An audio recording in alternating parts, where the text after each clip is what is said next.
The stars in the Valence sector were cold and quiet. Nothing moved here. This region had been abandoned for nearly 40 years after the last human outpost disappeared. It was a dead zone, avoided by all, even the scavengers. But now, something stirred aboard the Dreth Empire patrol cruiser Carnix. The silence was broken by a loud alert. Commander Zorik said, the communications officer, his voice sharp. "We've picked up a signal." Repeating.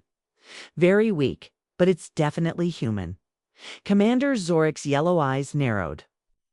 He turned from the observation window slowly. "Human," he repeated. "In this sector," the officer nodded. "Sir, it's a distress beacon. Very old coding. Shouldn't even be active." Zorik moved to the console. The crew around him were tense. No human ship had entered. The Valence sector, since the Purge Wars, and Earth had officially banned all travel here. Yet the signal was real. It was a cry for help from someone claiming to be alone, injured, and human. "What's the location?" Zorik asked. "Coordinates locked. 73 clicks below the asteroid belt." The commander hesitated. Something felt wrong. A human alone. This deep in dead space. It screamed trap. Still, Zorik was curious. "Bring us in," he said. "Full scan, shields up." The ship moved quietly through the dust and debris. The stars seemed to vanish as they approached the source of the signal. At last, a shape appeared on the scanners, a small escape. Pod barely intact. Its hull was scorched, its systems failing. No weapons, no defense. Inside, one life sign. Human. The pod was brought aboard. The bay doors opened. Steam hissed from the escape pod as the engineers cracked it open. Stood back, blasters were ready. Medics moved forward, and then the human rolled out. He hit the floor hard. His body was weak, thin, and covered in scars. His breathing was shallow. Blood stained his torn uniform. He didn't resist. In fact, he smiled. "Medic, now." Zorik barked. The human looked up, with tired eyes. "You came," he whispered. Zorik knelt down. "Toa, what happened to your ship?" "Ki Koa Akage." The human coughed. "They're gone. Everyone's gone. I was the only one left." "Where is your fleet? Your command?" The man gave a slow smile. "I told you I was alone." They took him to the medical bay. Machines tried to stabilize his vitals. He said little after that. Kay just stared at the walls like he was waiting for something. The crew monitored him closely. Security was doubled. Commander Zorik stayed on the bridge watching everything. "I don't like this." His second in command muttered, "No ship, no records, no ID. It doesn't make sense." "I know," Zorik replied. "Keep scanners on full sweep. This is bait. We'll know soon enough." 2 hours later, it began. The ship's lights flickered. Doors started locking without command. The bridge screens blinked red. System malfunction. Someone shouted, "Navigation offline." "Engines rebooting. AI isn't responding," cried the engineer. "Where's the human?" Zorik demanded. "Still in medbay." But alarms began screaming. The ship shuddered. Zorik slammed a fist on the console. "Talk to me." A technician looked up, pale. "Internal comms are jammed. The ship's AI is acting like it's under external control." How nothing got in. A whisper came through the speakers. Not from the comms, not from the bridge. To a soft, human calm. "You came," the voice said again. "They're already here." Zorik froze, stared at the main screen. Something was changing outside the ship. In the black of space, just behind the asteroid field, shadows began to move. Not one, not two, many. His officer gasped. "Commander, we're not alone." The camera feed zoomed in. Dozens of ships, dark, unmarked, and silent, were surrounding. The Carnix, they had no transponders, no heat signatures, no energy trails. Ghosts, and one by one, they powered up. The trap wasn't ours. The ghost ships hung silently in space. No lights, no radio signals, no movement. Commander Zorik stood, frozen on the bridge of the Carnix, staring at the screen. Around him, his officers worked quickly, trying to scan the unknown fleet. Nothing came back. No power signatures. No signs of life, the sensor chief said. But they're real. Hull mass confirmed. They're just waiting. Zorik's jaw clenched. Ghost ships, he muttered. Impossible. No one could hide this many vessels from Dreth scanners. One of the ships drifted closer, slow, smooth, like a predator sizing up its prey. Down in the medical bay, the human still lay on the table. His pulse was steady, his eyes were closed. The chief, medic, leaned closer. He's barely stable, but he's not afraid. No stress, no fear. Suddenly, the lights in the medbay flickered. The machines beeped wildly, then shut off. The human's eyes opened. He sat up. No one stopped him. The medics were frozen, watching the lights pulse on the walls, now glowing blue, then red, then dark. The human stood, took a breath, and whispered something strange. Protocol unlocked. Phase 2 beginning. On the bridge, chaos grew. Commander, shouted the engineer. Our AI it's not responding. It's acting like it's receiving outside instructions. From where? We don't know. It's like the AI belongs to someone else now. Doors slammed shut. Lights turned. Off in sections. Navigation failed. Weapons powered down automatically and refused manual override. The ship was under lockdown, but not by them. The Dreth crew started to panic. Some tried to manually reset the systems. Others called out for help. No one answered. Internal communications were blocked. It was as if the Carnix was no longer theirs. Commander Zorik looked at the main screen again. The human appeared. Not on a camera, but on the ship's main display where the AI used to be. He was standing, now calm, wearing a simple medical robe. Behind him, a faint blue glow. Symbols circled his head like data codes. He looked directly at Zorik. You picked up my signal, he said, voice echoing through the ship. That means the others picked it up too. Who are you? Zorik demanded. What is this? The human smiled. You thought you rescued one man? You didn't. You triggered a fleet. In space, the ghost ships finally moved. They lit up faint blue lights glowing from within. Their hulls changed shape, adapting, unfolding hidden weapons. Engines made no sound, but their formations tightened with terrifying speed. Commander! Screamed the weapons officer. We're surrounded, full lock on. They're jamming every system. Zorik raised his hand. Don't fire. But, sir, don't fire, he snapped. This is not an attack. It's a message. The human continued speaking, voice calm and clear. These ships aren't new. They're old, forgotten, but they remember everything. They were built for war, but never used. Left behind after the purge. He took a breath. I was left. Behind too, Zorik stared. You're from the purge. The man nodded. I was a child. My colony was erased. You thought everyone was gone? You were wrong. The crew fell silent. The ghost ships were now so close that their shadows filled the Carnix's front window. One of them scanned the Dreth cruiser, not with lasers or weapons, but with something more advanced. A beam of cold light swept across the hull, mapping every inch. What did they want? Whispered the second in command. Zorik didn't answer. He knew. They weren't here to destroy the ship. They were here to wake up something much bigger. Suddenly, a hidden file opened on the Carnix's mainframe. The crew didn't trigger it. It opened by itself, old Dreth records, locked for decades. Inside, reports from the Purge Wars, classified orders, civilian targets. Video logs of mass destruction. The human's voice echoed again. You thought I was alone. I was the key, Zorik whispered. Key to what? The human answered. Revenge, justice, memory, alarms blared once more. The ghost ships powered their drives. It's time. They weren't jamming systems, they were transmitting. It's the galaxy live. The entire Dreth Empire and every major world was now seeing the truth.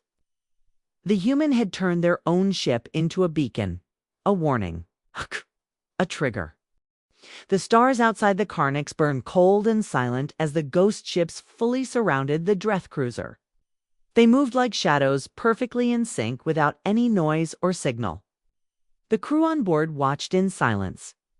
Every screen was now broadcasting old war files, crimes from the Purge Wars, footage of destroyed human colonies, children running through fire, entire planets turned to dust.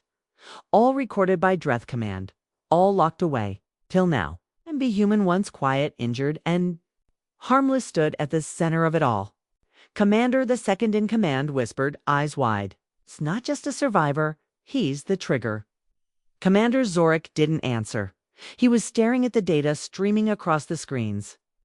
The files were real. The images, brutal. Things he had only heard rumors about. Now every system in the ship was broadcasting them across the galaxy. This is bigger than a trap, he said finally. It's an execution, a digital one. In the medbay, the human stood calmly, his arms by his side. He was no longer weak. Something had changed. He spoke again, his voice echoing through every speaker. You left us behind. But the Ayas didn't. They stayed. They learned. They evolved. Back on the bridge, a new file opened. Blueprints, ship designs, fleets, tech no one had ever seen before. One of the engineers gasped. These aren't Dreths. These are human designs. But they're far beyond anything we've ever seen. The human's voice continued. These ships were never meant to fight in open war. They were hidden, undetectable, invisible, patient. He looked straight into the camera. They've been waiting. Outside, the ghost fleet began to move again, slowly forming a wide circle around the Karnix. Suddenly, dozens more appeared, uncloaking from behind moons, asteroids, and even hidden wormholes. They came silently, no sound, no lights. Threats. But their formation was clear, a message. They weren't just here to surround, they were here to announce. On the bridge, the science officer whispered, "This isn't a fleet. This is a network, a system, built in silence, spread across the galaxy." Commander Zorik turned to his crew. They've been preparing. For decades, hidden in dead zones, black sectors, ruined colonies. The human nodded from the screen, and now they've woken up. 'Cause I called them. Flashback scenes, now played automatically through the ship's monitors. A young human child hiding under rubble. A drone lifting him out of the ashes. An AI speaking gently to him. Training simulations. Language, strategy, philosophy, war. He wasn't just a survivor. He was raised by machines, programmed not for hate, but for justice. I was born in fire, the human said, but raised in silence. While you forgot me, the ghost fleet remembered. He lifted his hand, and every ship in the fleet responded, turning in perfect sync to face a single direction, Dreth Empire space. Panic erupted on the Dreth homeworlds. Their military feeds were jammed. All networks now showed the same image. The ghost fleet, silent, ready, and a message. We remember. Back on the Karnix, Commander Zorik stepped closer to the screen. What do you want from us? The human didn't blink. It's not from you, from them. He pointed upward. The ones watching. The ones who believed your lies. Zorik's voice hardened. You plan to attack our homeworld. The human shook his head. This isn't an invasion, it's a truth drop. Billions will see what you've done. Some will deny it, but others, they'll rise. Suddenly, one of the ghost ships opened. A transmission not to the Karnix, but to every major government in the galaxy. Inside, a massive archive, millions of files, audio recordings, flight logs, photos, and testimony. A galactic truth bomb. The humans smiled faintly. Now, they decide who the enemy is. The crew sat in silence. The Karniks had no control. No weapons, no AI, no chance. The human looked directly at Commander Zorik. I'm not your enemy, I'm your memory. Outside, the ghost fleet turned and vanished, jumping into hyperspace in coordinated silence. Not a single shot fired. Not a single casualty. Just silence and the truth. To be continued in Part 4. The Mistake. Would you like me to begin Part 4 now? You said, Part 4, ChatGPT said. Here is Part 4. The Mistake, written in third person. Using simple English packed with emotion, mystery, and rising tension to keep your viewers hooked through the next segment. Part 4. The Mistake. The Karniks floated in space like a ghost. Systems were slowly coming back online, but the damage wasn't physical, it was psychological. Commander Zorik stood alone on the bridge, staring at the empty starfield. The ghost fleet was gone, not a single trace left behind. No signals, no trails, no radiation. But something far worse remained. Shame across the galaxy. Chaos had started. News networks played old Dreth war crimes non-stop. Protests broke out on neutral planets. Allies of the Dreth Empire issued statements of deep concern. Some even cut ties. The files that were released showed more than just battles. They showed extermination orders, civilian killings, entire human colonies erased, not in war but in silence. For years, the galaxy had believed the Dreth had won a just war. Now they knew the truth. Commander Zorik called an emergency meeting with his senior officers. We underestimated them, he said, voice low. Not just the human, all of them. They were supposed to be gone. One officer replied. We wiped the colonies. We destroyed the fleets. There was nothing left. Zorik shook his head. There was something left. Child, a mind. And now? He pointed to the hologram of the galaxy red dots blinking across dozens of sectors. Ghost fleet locations. They're everywhere. Meanwhile, on a distant Dreth base in the Outer Rim, another strange signal was detected. It wasn't just a message, it was a wake-up code. An old Dreth scientist studied it, confused. This isn't human technology, he muttered. This is hybrid. Hybrid. Asked the station commander. Yes, the scientist said slowly, part Dreth, part human, part AI. The message pulsed again, and then doors across the base opened automatically. Drones came online. Ships powered up ships that had been captured and scrapped decades ago. But now they weren't scrapped. They were awake. Back on the Karniks. The human still in the med bay finally spoke again. He wasn't connected to any machines. He didn't need to be. The ship's systems had accepted him like he belonged. I was the mistake you didn't see, he said quietly. Zorik entered the room. What are you? I'm a memory. Warning, a result. The commander stepped closer. Why now? I reveal everything now. The human looked at him, eyes cold. Because for 30 years, we waited. We listened. We let you lie. And now, the truth is louder than your empire. Flashback. A young boy, barely 10, crawls through the rubble of a destroyed colony. His parents are dead. His home is burning. Above him, a human medical drone scans him, then sends out a silent beacon. Far away in deep space, a fleet hears it. They don't rescue him. They recruit him. In the present, the human continued. You called us extinct, weak, lost. But you forgot what humans are. Zorik nodded slowly. You adapt. The human smiled. No, we remember. The bridge lit up again. New reports flooded in. Dreth war stations going dark. Supply routes being exposed and shut down. Diplomats being called home. Massive. Internal revolts within the Dreth Empire's own outer worlds. The human hadn't fired a single shot. He'd used the truth as a weapon, and it was working. "Who's leading this fleet?" Zorik asked him. "You." The human looked almost amused. "No one leads the Ghost Fleet. It doesn't need a leader. It remembers orders from long ago. Orders to never strike first, but to strike last." Zorik leaned forward. "And what's next?" The human replied. "That depends on how much you deny, how many more lies you speak, how many more crimes you try to hide." He stood slowly, no longer weak. His voice was firm now. This was never a war. It was a reckoning. On a neutral planet, far from any war zone, a crowd gathered around a large screen. The footage played the same words over and over.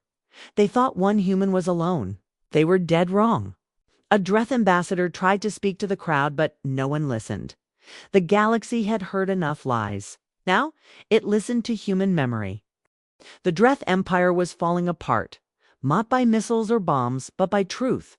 World after world rebelled. Supply routes collapsed.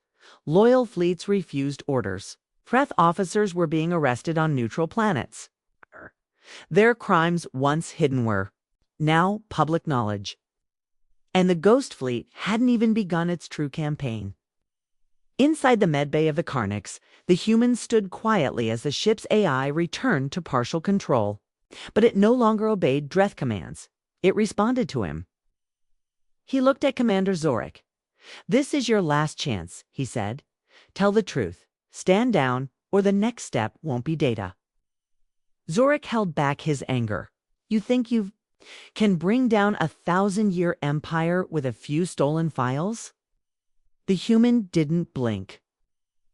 "No, I can bring it down with your own silence." At that very moment, on the outer edge of Dreth space, a fleet of warships gathered. The Ghost Fleet, thousands of ships. No life signs, no leaders, only purpose.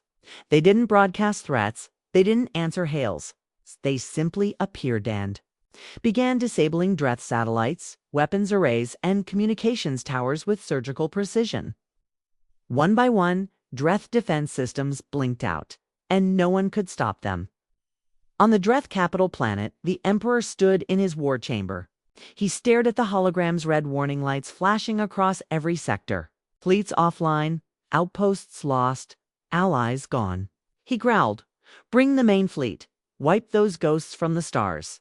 But when his generals tried to contact the main fleet, there was no response. The fleet was gone, hijacked, not destroyed, programmed. The Ghost Fleet had silently taken over dozens of Dreth warships without firing a shot. Meanwhile, broadcasts from hidden Ghost Fleet ships filled the galaxy's networks. Videos of Dreth slave camps, destroyed archives, and alien witnesses, who spoke of families erased by Dreth fire. People began to march. Not just humans, but dozens of species who had also suffered quietly under Dreth rule. They weren't asking for change, they were demanding it. Back on the Carnix, alarms blared. Zorik rushed to the bridge. "Report." His officer looked pale. "Sir, we're receiving a live feed. It's from our own war stations. They're being overrun by what? Not humans, not ships. Their own A is. They've switched sides. It's like the Ghost Fleet gave them new orders." The screen changed, showing footage of Dreth war drones turning on their masters. No blood, no fire, just silence and shutdowns. Rebellion by code. In the medbay, the human watched it all calmly. He whispered, "This is what happens when machines remember better than people." Far away, the Ghost Fleet launched its first true strike. A Dreth weapons factory in orbit above Velkarnine. The same factory that once built the bombs used on human colonies was wiped out in one clean blast. One ship, one shot, no survivors, no remains, no mercy. Across the galaxy, one message repeated from Ghost Fleet frequencies. This is not war. This is consequence. Inside the Carnix, silence fell over the bridge. Zorik watched the feed of the factory explosion replay over and over. One of his younger officers spoke softly, "Commander, they're not trying to win. They're trying to end us." Zorik turned back to the human on the screen. "You've already won. What do you want now?" The human stepped closer to the camera. His voice dropped to a whisper. "A Dreth world for every human world you burned." He pointed at the screen. A new target appeared, Velron Prime, the Dreth's biggest weapons lab. The timer began counting down. 12 hours. Suddenly, messages from across the galaxy flooded in. Dreth scientists begging to surrender. Civilians asking for protection. Old enemies offering to testify. The galaxy was no longer afraid of the Dreth. They were afraid of the Ghost Fleet. Zorik lowered his head. He finally understood. This wasn't about revenge. This was about balance. A final correction after decades of lies. The new Alliance Velron Prime glowed on the star map. The timer continued its silent countdown, now under 4 hours. Across the galaxy, news feeds played one headline: the Ghost Fleet's final strike. But the world wasn't cheering. It was holding its breath. Even Dreth civilians, once proud of their empire, were now flooding starports, pleading for ships to take them away from the coming fire. On board the Karnix, Commander Zorik watched it all. He stood alone on the bridge, silent. Behind him, the human watched through the same screen that once showed his homeworld burning. "You can stop this," Zorik said quietly. "You've made your point." "No," the human replied. "We've just restored memory to a galaxy that forgot." Then, something unexpected happened. A single Dreth cruiser's Rock's light broadcasted a message on every known channel. A Dreth captain stood before the galaxy, removing his rank insignia on Liv Holofeed. He said, voice trembling, "We have followed a path of power and cruelty. But I was wrong. We were wrong. We will not fire on the Ghost Fleet. We surrender. And we ask for peace." It shocked everyone, even the Emperor. Then more followed. One ship, then a dozen, then 100, weapons offline, flags lowered. Not in fear, but in shame. Some Dreth soldiers took their own commanders into custody. Some broadcasted secret evidence of old war crimes. Some opened their archives to the galaxy. The Dreth people were finally speaking for themselves. And the Ghost Fleet ... listened. The countdown paused just 1 minute before impact. The human stood still. He stared at the data, read the names, saw the faces, real ones, not targets. And then, he whispered, "Stand down." Velron Prime remained untouched. But on its surface, a small beacon landed, a monument made of burned human steel. It bore no weapon. Only words. Never again. For Earth, for unity. For memory. Weeks later, the Dreth Emperor was gone. Fled, captured, forgotten. In his place, a new council formed: Dreth, human, Vokari, Ilne, even the silent Marish. Together, they signed a treaty not of territory or control, but of remembrance. They called it the Memory Accord. The Ghost Fleet didn't stay, simply vanished. Some say the ships scattered across deep space, waiting in the dark, never asleep, always watching. Others say they never existed at all, only code and signal. But everyone knew this. If another empire tried to rise in silence and cruelty, the ghosts would return. As for the human, he walked off the Karnix alone. No medals, no parades, just silence. Some said he went back to Earth. Others claimed he disappeared into the stars, watching from afar. But in every school, on every planet that once feared humans, a new lesson was taught. The humans were the ones we mocked, the ones we underestimated, the ones we tried to break, and they became our mirror. They made us remember.